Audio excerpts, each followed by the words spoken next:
कालू जी, मुझसे घर के काम नहीं होते। आप एक काम वाली लगाइए, नहीं तो मैं अपने घर पर चली जाऊंगी। सोच लो कालू जी, अगर आप काम वाली नहीं रख रहे हैं तो काम आपको ही करना पड़ेगा। मैं कोई काम भी नहीं करूंगी। जाइए, आप काम वाली का इंतजाम करिए कालू जी। गौरी, मेरे पास तो पैसे ही नहीं है। मैं काम वाली का इंतजाम कहाँ से करूँ?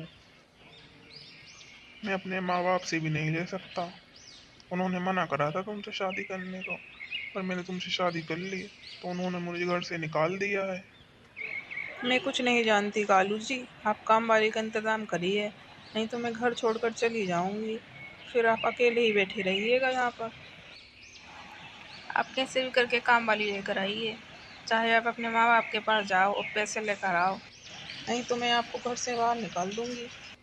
फिर कालू अपने माँ बाप के घर जाता है पैसे लेने। पिताजी, मुझे पैसों की जरूरत है। आप कुछ पैसे मुझे दे सकते हैं क्या?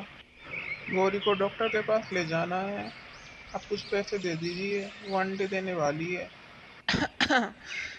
हमारे पास कोई पैसे नहीं है तुम्हारे लिए, जाके खुद कमा लो। तुम्हें पहले तो हमारा ख्याल आया नहीं, अब आ गए बड़े। जाओ यहाँ से। पिताजी, मुझे माफ कर दीजिए। अभी तो पैसे दे दीजिए ना। मुझे पैसों की बहुत ज्यादा जरूरत है। प्लीज पिताजी, दे दीजिए। तुमने अपने बूढ़े माँ बाप का भी ख्याल नहीं किया और उस गोरी के साथ भाग गए। अब जाओ यहाँ से। देख लो, तुम्हारी औलाद को भाग गया ना। फिर कालू उड़ते हुए टूनी के घर जाता है और टूनी को भी काम की बहुत ज़्यादा ज़रूरत थी। बेटा, मुझे काम मिल जाने दो, मैं तुम्हारी स्कूल की सारी फीस जमा कर दूंगी। मुझसे गुस्सा तो मत होना बेटा। बेटा, बस एक बार काम मिल जाने दो, काम मिलते ही मैं तुम्हारी सारी फीस जमा कर दूंगी। नहीं मम्मा, आप जल्दी फीस जमा करवाएं, नहीं तो वो मुझे स्कूल से निकाल देंगे। मेरी टीचर रोज मुझे क्लास से बाहर निकाल देती है और सारी बच्चे मेरा बहुत मजाक उड़ाते हैं। रो मत बेटा। तुम्हें काम की जरूरत है ना टूनी? तुम मेरे यहाँ कल से काम पर आ जाओ। गौरी भी अंडे देने वाली है। तुम घर का काम करना, वो अंडे की देखभाल करेगी।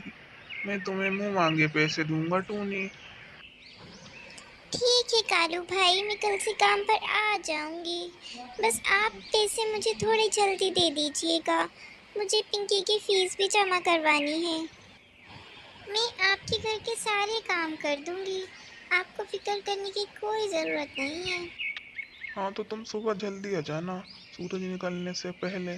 गौरी तुम्हें सारे घर के काम समझा देगी। सुबह जल्दी ही आना, ठीक है? फिर दूसरे दिन टूनी गौरी के घर सुबह सुबह पहुंच जाती है। हाँ गौरी बहन, बताएं क्या काम करना है, मुझे सारे काम आते हैं। झाड़ू बर्तन से खाने तक का काम तुम्हें ही करना है टूनी। फिर टूनी चिड़िया अपने काम पर लग जाती है। सबसे पहले वो खाना बनाती है। अब मैं पिंकी की फीस जमा कर पाऊंगी और पिंकी पढ़ लिख कर कुछ अच्छा करेगी, वो झाड़ू पोछा नहीं करेगी मेरी तरह। फिर टूनी चिड़िया झाड़ू पोछा करने लगती है और वो घर के सारे काम करके अपने घर चली जाती है। और फिर टूनी चिड़िया को काम करते करते बहुत दिन हो जाते हैं और तब तक गौरी अपने अंडे भी दे देती है। अब मुझे मेरे पैसे दे दीजिए, मुझे पिंकी की फीस जमा करनी है। अब तो आपका अंडा भी हो गया है।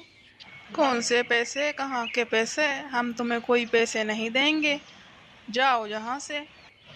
हम तो खुद गरीब हैं, हम कहाँ से तुम्हें पैसे देंगे। आप ऐसा ना करें, मुझे मेरे पैसे दे दें, मुझे पिंकी की फीस जमा करनी है। जाती हो या तुम्हें धक्के दे के बाहर निकालें? टूनी चिड़िया फिर चील के पास जाती है। महाराजा चील, वो कालू बहुत सारा काम करवाया, अपने घर पे नौकर बनाया, और अब वो मेरे पैसे नहीं दे रहा है। मुझे पिंकी की फीस देनी है। टूनी, तुम परेशान मत हो। उसके माँ बाप यहीं जंगल में पास में ही रहते हैं। तुम उनके पास जाओ, वो उनकी बात जरूर सुनेगा। ठीक है महाराज, आपका शुक्रिया। हाँ, अब जाओ तुम। फिर टोनी कालू के माँ बाप के पास जाती है। चाचा जी, मैं बहुत ज़्यादा परेशान हूँ, मेरी मदद कीजिए। कालू कौवे ने मुझसे बहुत सारा घर का काम करवाया, नौकर बनाया, और अब वो मुझे पैसे नहीं दे रहा है। कुछ कीजिए। तुम उसकी बातों में क्यों आई? वो तो बहुत ही नालायक है, बरखुरदार। वो तो अपने माँ बाप का भी सगा नहीं है, तो तुम्हारा सगा कैसे होगा? चाचा जी, आप कुछ कीजिए, मुझे अपनी बच्ची की फीस जमा करनी है, वरना वो उसे स्कूल से निकाल देंगे। ठीक है बेटा, मैं तुम्हें पैसे दे दूंगा। तुम अब उस काले कौए पे भरोसा मत करना। बहुत ही नालायक है वो, बदतमीज कहीं का।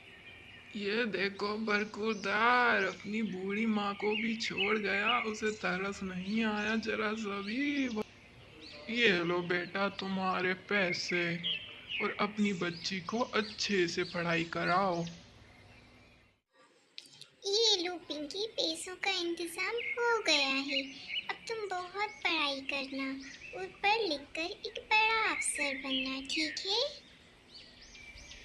ठीक है मम्मा, मैं पढ़ लिख कर एक बहुत अच्छा टीचर बनूंगी, आप देखना।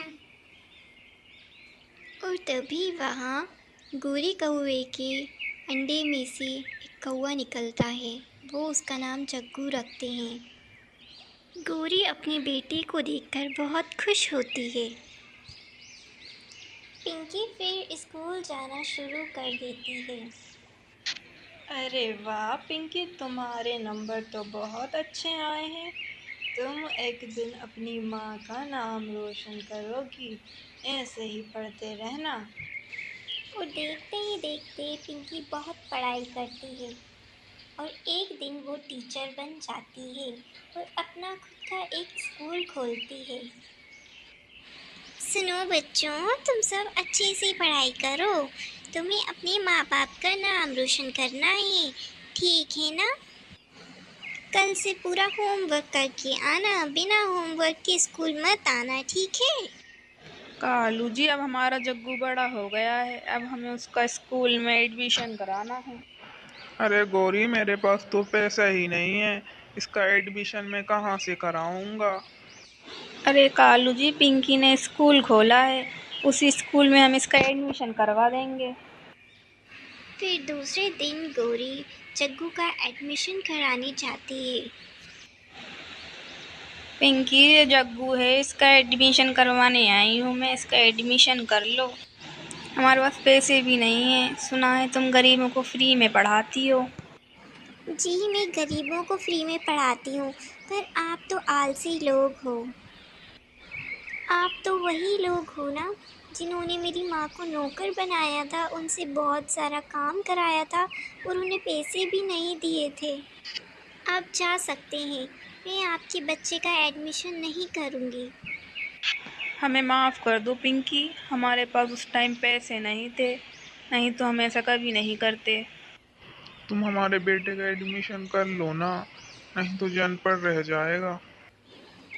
ठीक है, मैं एक ही शर्त पे आपके बेटे का एडमिशन करूँगी, अगर आप भी मेरे स्कूल में झाड़ू पोंछा करेंगे तब। ठीक है, हम झाड़ू पोछा कर देंगे तुम्हारे स्कूल में। फिर कालू कौआ और गोरी पूरे स्कूल का झाड़ू पोंछा करते हैं। दोस्तों, बुराई का अंत हमेशा बुरा होता है, तो हमेशा लोगों के साथ अच्छा व्यवहार रखें।